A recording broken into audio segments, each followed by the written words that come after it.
Dari segi akademik iya, tapi untuk service, this is what we are proud of. Jadi untuk Kaplan kita suka go di extra mile. Jadi aku tuh suka kalau nanya student kayak lu pengen belajar apa sih, lu cari uni yang gimana. Jadi karena Kaplan sendiri untuk UK kita punya 16 partner university. Jadi of course student kadang kan nggak ngerti ya. Jadi our services kita kasih guidance juga untuk milih uni mana. Terus kemudian untuk mau milih jurusan itu juga kita provide extra services itu untuk kasih tipsnya. Selamat datang di Kumar, kuliah luar negeri di malam Jumat.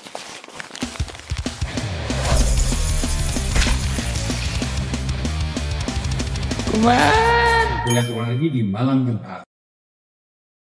Kembali lagi bersama saya Doni dari ACC Indonesia. Malam hari ini spesial kita akan membahas gimana sih cara mudah untuk kuliah di top university di UK, dan narasumber hari ini itu spesial dan ahli dalam hal itu dengan Angel dari Kaplan UK. Halo. Oke, Ci boleh kenalin sedikit dong dirinya, namanya siapa mungkin, terus dari mana, dan mungkin sedikit ya tentang Kaplan, apa sih Kaplan? Oke, boleh. Thank you Don. Jadi nama aku Angel, aku dari Kaplan International Pathways. Jadi pengenalan tentang Kaplan, sebenarnya Kaplan sendiri adalah organisasi pendidikan yang sangat besar. Aku dari divisi untuk UK, di mana kita adalah pathway provider untuk anak-anak international students yang ingin belajar ke UK. Ya. Oke, nah Kaplan ini sebagai apanya nih untuk institusinya? Jadi kalau pathway provider tuh mungkin untuk orang kadang nggak ngerti ya, dan pathway itu apa gitu loh. Jadi kalau misalnya perannya kita di sini nih untuk anak-anak Indonesia, khususnya kurikulum nasional. Nah mungkin banyak anak Indonesia tuh nggak ngerti Don, kalau misalnya gue ingin kuliah ke UK nih, biasanya tuh suka nanya, gua tuh nilainya bagus loh 9 gitu, tapi kan kurikulumnya nasional. Nah kita itu sebagai penjembatan agar dia bisa masuk ke uni UK, karena kebanyakan dari uni UK, apalagi yang rankingnya tinggi-tinggi, itu nggak menerima kurikulum nasional Indonesia. Nah makanya anak-anak ini butuh pathway, ataupun international student meskipun dia ngambilnya Cambridge A-level atau IB diploma. Cuman kadang kan yang namanya dia mau ke uni ranking tinggi, itu kan butuh skornya tinggi ya. Nah kalau nggak nyampe, that's where we come in to help them. Gitu. Itu berarti dari segi akademik aja, atau memang ada another help from Kaplan? Dari segi akademik iya, tapi untuk service, this is what we are proud of. Jadi untuk Kaplan kita suka go di extra mile. Jadi aku tuh suka kalau nanya student kayak lu pengen belajar apa sih, lu cari uni yang gimana. Jadi karena Kaplan sendiri untuk UK kita punya 16 partner university. Jadi of course student kadang kan nggak ngerti ya. Jadi our services kita kasih guidance juga untuk milih uni mana. Terus kemudian untuk mau milih jurusan itu juga kita provide extra services itu untuk kasih tipsnya. Berarti all over the UK ya, dari Scotland sampai ke iya, mana ya? Betul. Kita dari atas sampai bawah laut semua kita cover gitu. Okay. Yang paling beda apa sih dari UK sendiri sama Indonesia? Kenapa dari nasional kurikulum ini memang butuh kayak perhatian ekstra dari sisi akademik tadi? Oke, kalau untuk sistem pendidikan di UK itu dari primary one until they finish high school itu 13 tahun. Okay. Kita Indonesia kan 12 ya. Nah, iya. Dia kurang 1 tahun. Iya, kurang 2 tahun ya. Makanya itu kayak butuh kayak penyetaraan gitu ya Don, untuk bisa studi di UK. Nah, untuk selain itu sistem pembelajaran mungkin ya. Kalau di Indonesia kurikulum nasional ya pelajarannya mungkin ada PPKN, agama dan sebagainya, bahasa Indonesia. Di sana kan nggak ada itu ya. Nah, jadi kalau untuk pathway itu kita akan membantu untuk anak-anak ini beradaptasi untuk transisi, sehingga nanti waktu di uni dia tuh lebih pede karena dia udah dibekalin nih foundationnya apa aja, basic-basicnya, jadi dia lebih pede saat di uni. Gitu. Berarti secara durasi nambah atau seperti apa sih kalau dipakai itu? Sebenarnya memang nambah sih Don, untuk S1-nya jadi nambah 8 bulan, kecuali kalau dia ke Scotland, karena Scotland Education System itu 4 tahun. Foundation kita itu di-treat sebagai tahun pertama, jadi dia langsung ke second year. Jadi sebenarnya sama aja, mau masuk secondary uni ataupun yang foundation. Iya, jadi kalau dia dari international school, dia mau ke Scotland, dia 4 tahun. Tapi kalau dia mau lewat pathway foundation pun dia tetap 4 tahun, sama aja. Oke, challenge-nya apa sih ketika student dari Indonesia ini, terutama mungkin dari national curriculum, ketika dia nyampe ke UK? Satu mungkin secara waktu dia nyampe di UK itu mungkin satu culture ya untuk beradaptasi. Cuman karena aku mostly dealing with anak-anak yang lulus SMA, mungkin satu yang paling berasa adalah di sini nggak ada extra help nih gitu. Jadi mungkin life skills ya kayak laundry harus sendiri, apa-apa harus sendiri. Secara akademik sendiri, I would say it's very very different. Jadi mungkin dari experience aku sendiri saat pindah itu sebagai murid internasional yang tadinya kurikulum nasional kita pindah ke internasional itu agak sangat beda. Khususnya untuk student-student aku boleh bilang yang mau belajar sains. Mungkin kalau di Indonesia mungkin ada menekankan sedikit pada hafal ya, ngafalin rumus dan sebagainya. Itu yang aku berasa dia beda banget kalau sains karena di sana aku nggak disuruh hafal rumus gitu loh. Aku dikasih cheat sheet untuk rumus. Jadi aku tuh kayak harus logika. Jadi kemampuan berlogika dan menganalisanya itu yang sangat beda yang aku rasain waktu itu. Jadi basically sebenarnya nggak perlu ngafalin lah ya sebetulnya kalau di UK. Iya. Bentuk masuknya sains ya. Iya, jadi yang perlu itu adalah kemampuan kamu menganalisa. Jadi kamu harus tahu nih, lu dikasih rumus nih, cara aplikasiin rumus ini gimana gitu. Ada extra help nggak sih buat kayak dari Indonesia misalnya atau yang memang benar-benar beda culture-nya untuk kita tuh akhirnya bisa masuk ke top university di UK? Oh, ada banget. Jadi kalau untuk first sebelum anak-anak itu pergi dari Indonesia kan akan bertemu dengan aku dulu. Biasanya aku suka counseling dulu ya. Jadi maksudnya ya semua orang pengen masuk ke high ranking, tapi kita harus tahu dulu kita tuh maunya apa kan Don? Karena kan kalau dia kepengennya desain, lu ke Russell Group kan kagak ada yang punya desain ya. Jadi harus tahu juga lu maunya apa, bukan melulu pokoknya gue mau ngejob nih yang ranking tinggi kan nggak selalu begitu juga keadaannya ya. Jadi tergantung dari dia maunya apa. Di sana pun secara di college support itu tetap ada. Jadi buat anak-anak Indonesia misalnya kalau saya kesulitan nih di bidang studi tertentu, kita ada extra support, extra tutor dan itu nggak ada extra cost. Semua itu available during pathway. Oke. Itu hanya berlaku untuk tadi si nasional atau ada mungkin nggak sih kayak kita tuh master mungkin nggak pengen untuk masuk ke top university-nya jadi lewat studi kapal mungkin ada kayak foundation-nya untuk master ya? Iya. Ada. Jadi pre-master Don. Jadi kan master di UK itu cuma setahun. Pre-master kita itu 2 term atau 8 bulan. Nah, kebanyakan jadi pre-master itu untuk anak-anak Indonesia yang mungkin IPK-nya nggak cukup buat masuk ke master. Tapi nggak selalu gitu. Boleh dibilang student aku yang pre-master dari Indonesia 90% adalah by option Don. Jadi dia yang prefer. Dia yang mau karena dia pikir gue nggak pede nih S1-nya dari Indonesia. Kalau gue langsung dicemplung di sana master cuma setahun gue belum beradaptasi. Tapi gue harus catch up. Iya, betul. Jadi 90% student gue pre-master adalah mereka prefer untuk ambil pre-master. Jadi dia lebih pede juga waktu di uninya. Gitu. Berarti memang dari Kapal sendiri udah tahu ya student ini memang butuh kayak ekstra tim lah ya untuk bantu mereka ya. Iya, jadi kalau untuk pre-master sendiri kan dia tetap ada English itu ada, kemudian ada modul-modul basic yang membantu dia untuk degree masternya. Dan beberapa example adalah misalnya S1-nya kemarin nih student gua Bachelor of Engineering sarjana teknik, masternya ke sana tuh pingin ekonomi atau manajemen. Cross major lah ya. Cross major bisa, tapi case by case. Jadi kalau misalnya S1-nya bisnis, S2-nya pilih master architecture ya nggak bisa gitu. Jadi case by case gitu. Berarti apakah memang kayak general aja pre-master itu atau foundation atau memang ada spesifik pathway sendiri kayak maunya ke Nottingham nih, dia isi-isi pelajaran memang sesuai dengan Nottingham punya. Very specific Don, kita very good question sih itu. Karena kalau untuk Kaplan, foundation maupun pre-master kita, kebanyakan college kita itu embedded di dalam uninya. Jadi kalau misalnya di Nottingham, dia mau foundation atau pre-master itu langsung di University of Nottingham.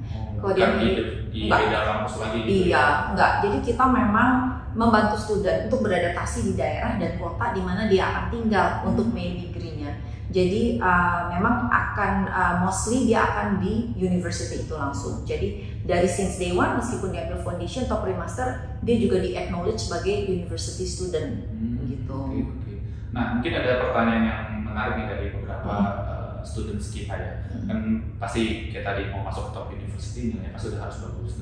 One thing tadi kalau misalnya lewat foundation atau pre-master itu kan ada chance lah untuk mereka untuk dapat ke university, tapi mungkin lewat program pre-master atau foundation itu. How does it work? Gimana caranya sih? Ya mungkin kayak tadi mungkin mau masuk aja harus butuh 9,5, tapi ternyata nilai itu di sini mungkin 8 ya, atau mungkin yang penting KKM lah gitu kan ya. Gimana caranya kok Kaplan bisa bantu sampai ke top uni itu? Jadi kalau untuk masuk ke top uni, satu adalah challenge kalau misalnya kamu dari program nasional. Karena top uni di UK yang kalangan Russell Group nggak menerima nasional. Jadi aku sering banget tuh ditanya sama student, Miss, tapi kan aku dari sekolah bagus nih, nilai rata-rata gua 9 gitu. Ya tapi UK itu boleh dibilang dia nggak terlalu fleksibel, apalagi yang Russell Group. Jadi menurut dia, lu mau 10 juga kalau misalnya dari nasional kita nggak terima kurikulumnya. Nah, itu dimana kita membantu menjembatani dengan yang namanya foundation atau international year one, supaya lu ada kualifikasi yang bisa menjembatani lu tetap bisa nih ke top ranking uni gitu. Good one, berarti kan kayak udah pas. Ya kita bisa bilang karena kutip garanti lah ya. Oh memang kalau semua foundation dan pre-master kita progression guaranteed dong. Jadi selama nilai dia cukup di saat foundation atau pre-master, dia pasti guaranteed masuk ke uni. Tapi juga kalau menurut aku sih ya, student-student ini harus tahu juga gitu loh. Lu mau top ranking, lu tahu dong konsekuensinya apa, bahwa it's very intensive, you have to put in extra effort juga, ya kan. Jadi bukan cuma nilai top ranking, bukan berarti lu lewat Kaplan lu pasti lulus gitu kan. Tetap lu harus ada effortnya juga di situ. Berarti dalam segi nggak cuma akademik, segi bahasa juga ngaruh. Karena kan pasti level kayak top ini misalnya nantinya butuh 75, kemungkinan besar di bawah itu nggak bisa masuk kalau direct dong. Peran Kaplan possible nggak untuk hal itu? Misalnya kayak IELTS-ku 4.5 dan aku masuk ke Nottingham misalnya. Very good question Don. Itu benar. Jadi kalau untuk IELTS misalnya ya, untuk masuk uni ranking tinggi, say they need 6.5 ya. Untuk Kaplan kita masuk ke foundation ataupun pre-master, itu kita ambil IELTS boleh paling di bawah 5,5 juga boleh. Cuman berarti lu foundationnya agak lama, lebih panjang. Kan sayang ya buang-buang duit ya. Jadi biasanya aku akan encourage students untuk les dulu di Indonesia, paling nggak sampai lo bisa meet minimum 5.5. Karena kalau lo 5.5, foundation dan pre-master itu very short, only 8 months, terus langsung ke uni. Nah kalau misalnya dia dapatnya 5, ya udah lo harus setahun. Nah di bawah 5 itu berarti setahun 3 bulan kayak gitu, nambah-nambah ya. Karena modul English itu akan selalu ada di foundation international year one maupun pre-master. Tapi kalau pengalaman aku, anak Indonesia tuh untuk sekarang tuh Inggrisnya udah lumayan bagus. Kayaknya rata-rata sekarang 5,5 iya. Most of my students di atas 6 semua udah. Jadi it's the shortest duration aja udah oke. Untuk kayak mahasiswa internasional nih, kalau misalnya mereka stay-nya di sini dulu, tadi improving dapat si IELTS, seberapa sulit sih mereka untuk adaptasi dengan aksen yang ada di Inggris? Kan atas sampai bawah totally beda banget kan? Beda. Cuman jujur aja, accent yes it's very different. Tapi menurut aku British accent itu, apalagi kalau kamu di daerah London, Nottingham, Birmingham sampai Midlands itu, it's actually okay. No problems. Tapi when you go to Scotland, maybe it's a little bit different. Mungkin butuh beberapa saat untuk getting used to it, apalagi untuk dengerin ya. Cuman sekarang ini juga banyak orang-orang yang dari daerah London sini, Midlands, pindah ke Scotland. Jadi untuk pengajar sendiri pun lecturer kita, I would say jarang banget yang sampai really heavy Scottish accent. Apalagi kalau lu di pathway, itu kan kita ngerti ya bahwa studentnya adalah international student. Jadi I think kita juga pay attention sama hal itu, bahwa teachersnya nggak boleh yang accentnya terlalu heavy juga gitu loh. Tapi accent setiap negara pasti accentnya beda-beda, dan karena UK banyak daerah juga accentnya beda-beda. Cuman to be honest, so far nggak pernah ada student yang bilang challenging banget nih sama accent gitu loh. In fact, it's actually something really fun kalau buat aku, karena you learn. Jadi kayak sama aja kayak di Indonesia, banyak berbagai daerah different accent. Jadi it's actually something fun and for you to learn bahwa different area tuh ada accent yang berbeda. Slang baru lagi. Iya, slang baru. Cuman I don't think it's an obstacle buat student tuh, kayaknya enggak. Itu kayaknya enggak. good to know. Nah, oke lah, setelah prosesnya all the way sampai ke top uni nih, setelah lulus dari universitas di Inggris, ada opportunity apa sih buat international student? Oke, jadi international student itu boleh ngambil post study work visa 2 years. Nah, tapi jalan itu hanya berlaku sekali. Jadi kalau misalnya dia S1 mau selesai itu ngambil, dia boleh ngambil. Tapi habis ngambil itu misalnya dia bilang, gue mau S2, udah nggak ada lagi ya. Jadi kalau misalnya dia mau ambil S1 dan S2, you have to figure out lu mau ngambilnya kapan nih, habis S1 atau S2, karena itu cuma berlaku sekali doang. Jadi dalam 2 tahun itu dia boleh mencoba untuk cari kerja untuk di daerah UK. Oke. Nah, especially kalau untuk kayak setelah lulus nih, pasti setelah foundation terus dia masuk ke universitas tuh. Yes. Kapan masih ikut serta nggak sih post graduate-nya mereka? Kayak mungkin karir dan lain-lain, kan kita tahu kapan punya tadi ngasih partisipasi besar banget ya dengan big company dan big name seperti itu. Jadi kalau misalnya dia udah di Unidon yang bertanggung jawab sama, bukan bertanggung jawab ya, tapi students itu punya akses ke setiap uni yang namanya career office gitu. Jadi untuk Kaplan tadinya itu kita punya pathway program yang sama internship gitu. Jadi waktu dia selesai foundation ada 2 bulan dia bisa ngambil yang namanya virtual internship. Nah, tapi kalau untuk dia mau yang lebih kayak placement year, yang dia ke office dan sebagainya, itu udah jadi bagian daripada uni. Bagian program uni. Bagian program uni, ya. Karena kalau sejak dari foundation atau pre-master dia progress, dia udah menjadi student uni dan dia punya akses ke career office. Dan students yang kepengen ngambil placement year, aku selalu bilang dari tahun pertama kamu harus udah express interest, udah harus reach out ke career office ya. Udah bilang, gue pengen nih nanti ngambil placement year gitu loh. Jadi udah kalau misalnya ada opening atau apa-apa, dia udah bisa dikasih tahu sama career office-nya gitu. Oke, emang udah prepare dari awal sebetulnya. Yes. Oke. Nah, sebelum kuliah di UK sih ada kayak hal-hal yang perlu disiapin sih sebelum ke Indonesia. Definitely. Kalau sebelum kuliah ke UK yang harus disiapkan adalah mental nomor 1 ya. Apalagi di sini kalau yang udah terbiasa ada extra help, ada papi mami kayak gitu ya. Karena mungkin mostly aku deal with high school students ya. Di sana mau nggak mau mandiri banget ya. Dan life skills I think it's very important. Doing laundry, basic cooking itu adalah hal yang paling bisa masak Indomie sama telur. Iya, paling cepat telur lo harus bisa gitu ya gitu. Ada beberapa student tuh nyampe sana tuh kayak simple as pasang spray dia bingung ya, karena mungkin dia nggak nyangka ternyata pas ini masang spray sendiri nih. Jadi yang intake kemarin nih Otom nih dia bingung masuk accommodation dia ngeliatin spray. Akomodasinya polos ya. Kan kalau di Indonesia kita masuk akomodasi udah already. Udah ready kan. Ini full Indonesia tapi benar-benar spraynya kosong. Kan harus ganti spray juga. Kan bawa sendiri ya. Makanya itu. Jadi dia bingung ngeliatin nanyanya. Gimana ya cara masang spray? Polos ya. Iya, jadi itu gue bilang life skills itu is very important. Mungkin karena di Indonesia anak-anak nggak terbiasa dengan itu ya. Dan semua kan harus sendiri di sana. Lu masak kudu sendiri, kalau nggak lu beli. Cuman as international student nggak mungkin lu tiap hari beli karena jadinya cost of living lu tinggi banget ya. Ya kalau lu masak itu adalah tips-tips buat dia bisa ngirit gitu loh. Jadi dia nggak spend as much on meals kayak gitu. Kayaknya mau bahas tadi cost of living, boleh nggak kayak ada range sih per minggu? Boleh dong. Jadi kalau kita selalu bilang kalau di luar London itu 1.000 pounds itu udah cukup. Tapi kalau lu misalnya sebulan itu udah cover lu punya accommodation, groceries, transport, uang jajan. Tapi hidupnya standar student ya. Kalau lu tiap hari makannya mau beli, tiap hari ngafe cantik, ya itu kagak akan cukup ya. Dan tiap hari mau shopping, ya cukup. Cuman kalau di dalam London sendiri itu nggak cukup jujur aja. Karena London satu accommodation is very expensive. Ada beberapa daerah juga kota-kota di luar London yang memang sekarang agak tinggi living expenses-nya. Jadi itu makanya harus disesuaikan dengan financial situation studentnya. Gitu. 1.000 berarti di luar London di bawah 1.000 masih oke ya. Cukup tuh dalam artian bisa nggak sih kayak sesekali nonton gitu hangout? Bisa dong hangout ya.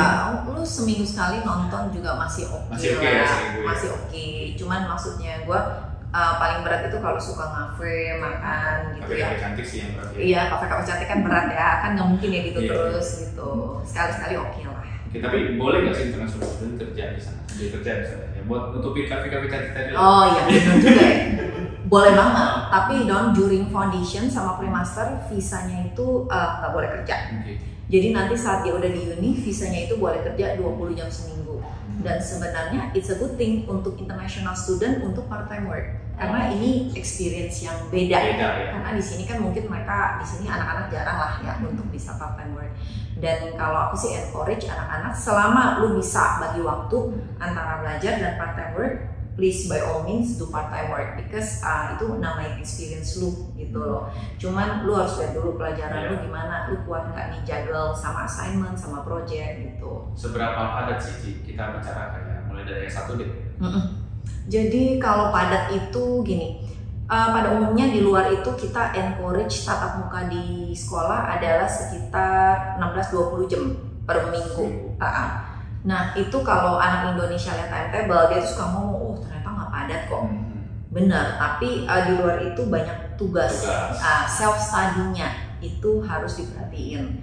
Karena memang kan di sana ada breakdown lah, ada lecture, udah gitu lu tutorial ya. Kalau misalnya lu science students ada lab, lu engineering lu ada studio, lu anak desain lu ada studio gitu. Ya, itu di luar 16 sampai 20 itu. Iya, karena ada self study. Itu kan cuma tatap muka antara lu sama lecturer sama tutor.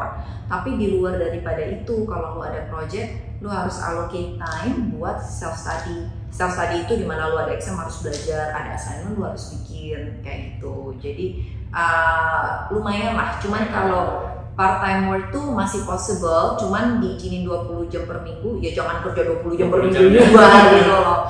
Memang enak sih dapetnya sponsoring ya, tapi ya jangan dibablasin juga. Bila dulu lah seminggu lu coba dulu lah 4 jam kerja seminggu itu lu bisa nggak kepegang nggak kayak gitu. Kalau udah kepegang nambahin lagi, udah lu beradaptasi kan lu udah tahu nih. Gimana sih cara-caranya gitu, ya udah lu boleh nambah selama lu bisa juggle ya oke, boleh nambah gitu. Berapa sih rate per hour sih? Per hour it depends ya dari tipe kerjaannya dan tempatnya di mana. Tapi ya it ranges from about like 12 pounds to like about like 18-20 pounds per hour. Per hour? Iya banyak. Itu udah bisa makan gede sehari. Wah itu sih lumayan banget ya, makanya anak-anak tuh seneng banget untuk kerja part time. Cuman again aku selalu bilang lu lihat ya, lihat sama timetable sama load sekolah lu. Ntar tahu-tahu nilai lu fail ngulang kan nggak lucu ya gitu. Kayak lagi juga ujung-ujungnya. Iya kan gantengnya 5 ke uang sekolahnya. Oke. Nah sebelum ke hal-hal seperti itu Ci, apa sih yang paling penting untuk disiapin sebelum berangkat nih? Kalau selain bahasa Inggris ya. Misalnya bahasa Inggris ya, satu mungkin yang harus disiapkan adalah budget juga ya, untuk budget. Jadi lo harus tahu untuk uang sekolah dan segala macam untuk biaya hidup itu berapa. Yang kedua kayak gue bilang tadi, lo harus siapin mental, kemudian life skills, pergantian culture ya, dan kemudian juga social skills is very important. Karena di sana lah kan lu akan ketemu orang bukan cuma orang Indonesia, tapi dari berbagai negara. Jadi social skills, communication skills, I think that's very very important. Kayak gitu. Sulit nggak sih untuk adaptasi sama si suhunya sendiri itu? Suhu kita kan dari tropis ya. Negara yang tadi 4 musim seperti itu. Kalau menurut gua nggak, malah cuman kalau misalnya karena kita di sini tropis ya, kalau di sana turun salju, kalau orang sana salju, kalau kita kan salju gitu ya, happy banget ya, oh it's snowing gitu ya. Jujur UK winternya masih very very bearable, bukan kalau Kanada kan it's very very extreme. Kanada itu dulu pernah sampai minus, kayak sekolah gua tuh dulu sampai minus 30 gitu kan. Nah, itu kan very ekstrim ya. Jadi Glasgow pun di Scotland udah yang paling dingin, cuman waktu gua di Glasgow itu drop down to -2, itu aja kita masih yang paling dingin tuh. Iya, tapi it can drop down a little bit more, tapi maksud gua tuh masih bearable banget, tetap masih bisa keluar jalan-jalan kayak gitu ya. Soalnya pasti nggak setembus si Kanada yang sampai meter-meter. Oh enggak sih, iya kalau Kanada sih ada beberapa saat mungkin pernah waktu kayak storm itu bisa sampai agak tebal, cuman nggak kayak kalau Kanada kan it's quite consistent tuh, bisa beberapa hari sampai Kanada tuh kalau ada tebal kayak gitu sekolah langsung diliburin. Kalau kita sih kalau di Indonesia all libur. Iya sih. Iya sih, cuman ya unfortunately nggak pernah sampai begitu sih. Pernah waktu itu libur sekali di Glasgow itu karena ada Emma Storm yang lewat. Jadi waktu itu winternya agak ekstrim, tapi menurut aku ekstrim pun waktu abis Emma Storm itu pas aku ke Glasgow. Cuman itu menurut aku sih nggak sampai yang waduh menggigil banget sih, nggak, masih very bearable gitulah. Kalau ada kayak summernya itu panasnya sepanas apa sih?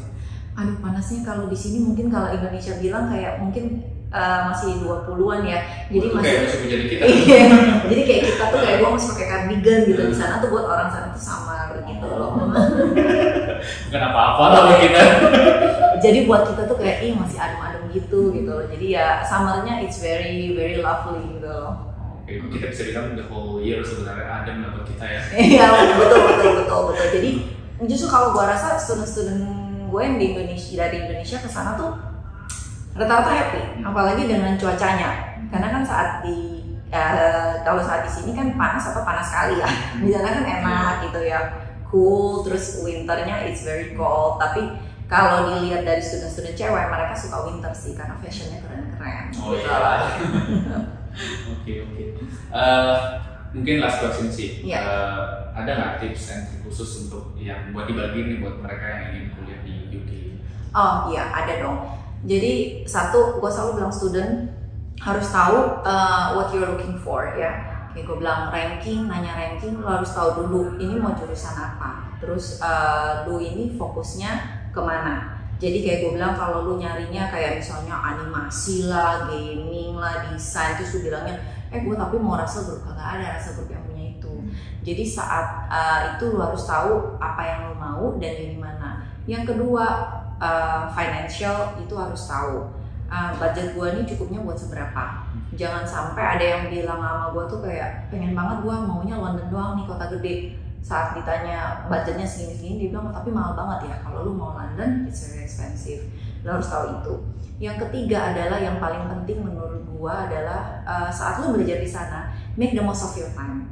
A lot of students think di sana yang penting gua belajar, tapi menurut gua kita saat belajar di sana itu adalah kesempatan untuk kita networking, itu juga menambah wawasan. Dan kita harus reach out, kita harus make friends with as many people as possible, karena itu kita expanding network kita. Bukan cuma dengan itu, tapi dengan lecturer pun kita harus interaktif, kita harus aktif gitu ya. Karena lecturer itu sebenarnya suka dengan student yang sangat aktif. Karena kalau saat kita menjadi student yang rajin, kita aktif ya, saat ada opportunities, lecturer itu akan nyari student-student nih yang gua rasa lu nih kayak aktif nih, lu capable nih gitu. Karena mungkin dari experience gua saat lecturer itu dia punya project, dia biasanya nanya, gua butuh dong asisten student 4 orang gitu loh. Ini ada project nih, lu dibayar nih sejam $30, lumayan banget dong kayak gitu. Jadi itulah menurut gue yang harus disiapkan. Jadi communication skills, harus bisa berinteraksi dengan orang supaya lu juga expand network dan lu make the most out of your time waktu lu studi. Thank you, Ci. Itu saja teman-teman yang ingin mengetahui lebih lanjut tentang kawan UK ataupun other destination yang kita wakili, teman-teman bisa langsung kunjungi Instagram kita di acc.indonesia. Dan pastikan selalu subscribe podcast kita, Kumat, Kuliah Luar Negeri di Malam Jumat, baik di Spotify, Apple Podcast, Google Podcast, dan juga YouTube. Dan sampai jumpa di episode selanjutnya.